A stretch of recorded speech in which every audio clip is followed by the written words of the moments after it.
with a speech titled The Lovebird Speakers.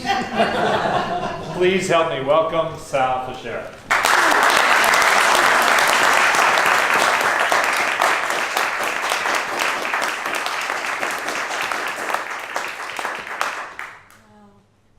It was around this time of year in 2002, and I can't believe that's 17 years ago. Wow. When I first decided to try a Toastmaster club. In the weeks leading up to that point, I called 6 different clubs because I wanted to know which club was the best. And the presidents of each club said SEC Rough Riders. Wow. Yes. Wow. Because for my 10 years leading up to that point, I had done seminars in my former industry, which was fitness and health.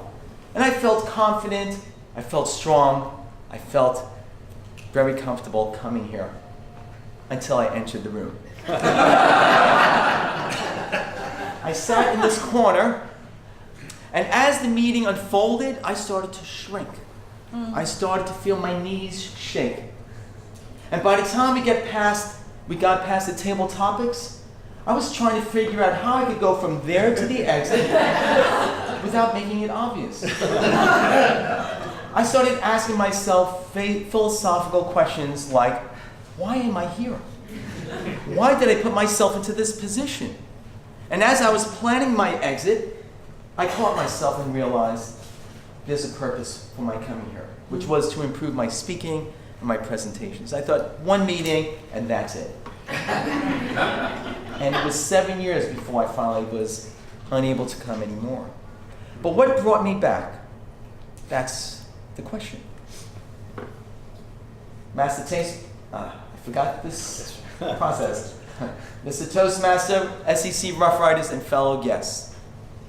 It was the love, the camaraderie, and the support that I started to realize by the end of that first meeting. And it was in these succeeding weeks that I started to feel myself growing. I started to feel enriching. And in my first 6 months of SEC Rough Riders, I learned more about myself as a speaker than I had in 10 years of actually doing speaking. And why? Because of the people. Which people? Well, there were a number of people here. But the ones that popped into my head were Randy and Robert. Because as I started going through those meetings, I started to notice which speakers would touch my heart. And there were 2 that just blew me away. They were great as individual speakers, but when they spoke together, it was like magic. Because you had the big gestures of Robert, the loud voice, the soft voice, and then the love that Randy exuded. I just don't know how she did that. The love came from her eyes, they came from her gestures, they came from her voice, they came from the word. She just exuded love. It just wrapped you around, which would prevent anyone like myself from leaving this room. It was incredible. And I started to come up with words for them. I just couldn't think of what was the ideal phrase or title. First I thought the speaker couple. This is all in my mind, of course, I didn't share this with anyone. Then I thought about the speaker duo. But as Audrey pointed out, the love, the passion that was coming from them, I finally started to coin the phrase, the speaker lovebirds, the lovebird speakers. It was incredible. And when I would think of their names, there was a poem that would pop into my head. It was a popular poem. I'm sure most people would have heard this poem before. It goes like this. Robert and Rande, sitting in a tree. K-I-S-S-I-N-G. First came love, then came marriage, and then came the best speaker couple in the whole wide world. It was incredible. Now, I need to fast forward because I do listen to some motivational speakers and self-actualizers, and one of my favorites is Dr. Wayne Dyer. And there was something that caught my heart several weeks ago when Dr. Wayne Dyer created or spoke of an analogy with an orange. If you could imagine an orange in my hand, if I squeeze that orange, what comes out? Juice. Is it apple juice? Maybe a little apple juice? Is it ever pineapple juice?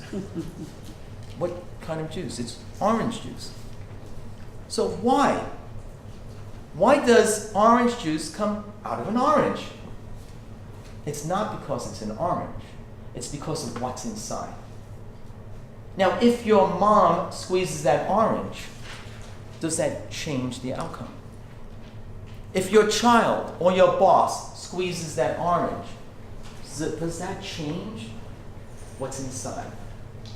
And if you do it at midnight or 2 in the afternoon, does that change what comes out when you squeeze the orange? The answer is no. It's always orange juice. Because in our universe, when you squeeze something, what's inside is what comes out. And so it is with human beings. Whether you're getting squeezed from your boss, from your mother-in-law, or from circumstances, what comes out? Is it hatred? Is it anger? Is it frustration and fear? What comes out? Now, Robert and Randy have taught me a lot from speaking and presentations. Robert, Randy, the love they gave, always offering free advice after meetings, advice I never asked for, but which changed my life. Sorry about It's that. incredible. No, I owe you for that. But for me, perhaps of greatest significance is to see what comes out of them when life squeezed them. The loss of a relative, an ailment, or any hardship. When life squeezed Randy, when life squeezed Robert, what came out was love. And their love as lovebirds was love for everyone and for everything. I was with them at NSA meetings, meetings where board members would argue, and all I ever felt was love. The hardships, and of course the joy. We can all give love when we're experiencing happiness. But I have brought with me, 9 years after my last meeting here, something that will continue with me for the rest of my life, and that is to always hold on to the most valuable thing that's inside of me.